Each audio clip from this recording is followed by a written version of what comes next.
প্রচণ্ড গরমকে উপেক্ষা করে পাড়ায় পাড়ায় জনসংযোগে রেখা পাত্র। একদিকে চৈত্রের দাবদাহ, রীতিমতো তা উপেক্ষা করে সাড়া ফেলে দিল বসিরহাট লোকসভা কেন্দ্রের বিজেপি প্রার্থী রেখা পাত্র। শনিবার সকাল 10টা নাগাদ বিজেপির কর্মী সমর্থকদের সাথে নিয়ে হিঙ্গলগঞ্জ বিধানসভার বিশপুর, বাইলানি, ধরমবাড়িয়া একাধিক জায়গায় প্রচার সারলেন রেখা পাত্র। নির্বাচনের প্রচারের পাশাপাশি বিজেপির দলীয় কার্যালয়ের পতাকা উত্তোলনের পর বিশপুর গ্রামের সাধারণ মানুষের সাথে কথা বলেন বিজেপির প্রার্থী রেখা পাত্র। দুপুর 12টা নাগাদ বিশপুর শিব মন্দিরে পূজা দেন তিনি। ধরমবাড়িয়া গ্রামে একাধিক মানুষের সাথে কথা বলেন। জনসংযোগ চলাকালীন রেখা পাত্র বলেন, মা বোনেরা তাকে পেয়ে রীতিমতো উচ্ছ্বাসিত। অনেকে আমাকে আশীর্বাদ করেন।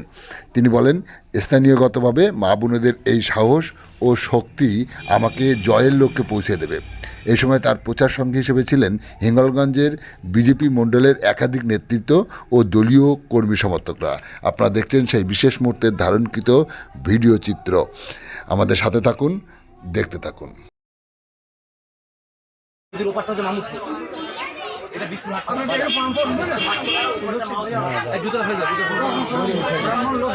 পুরোহিত মশাই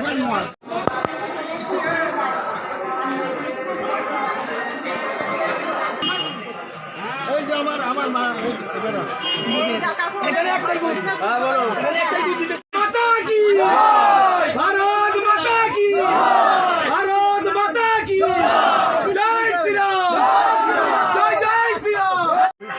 সিদ্ধার্থ করি চতুর্বর্গ ফল প্রাপ্তি কামনায় রোগ ভয়, নারী ভয়, বজ্র ভয়, রাষ্ট্র ভয়, প্রশমনায় সর্ব প্রচ্ছন্তি।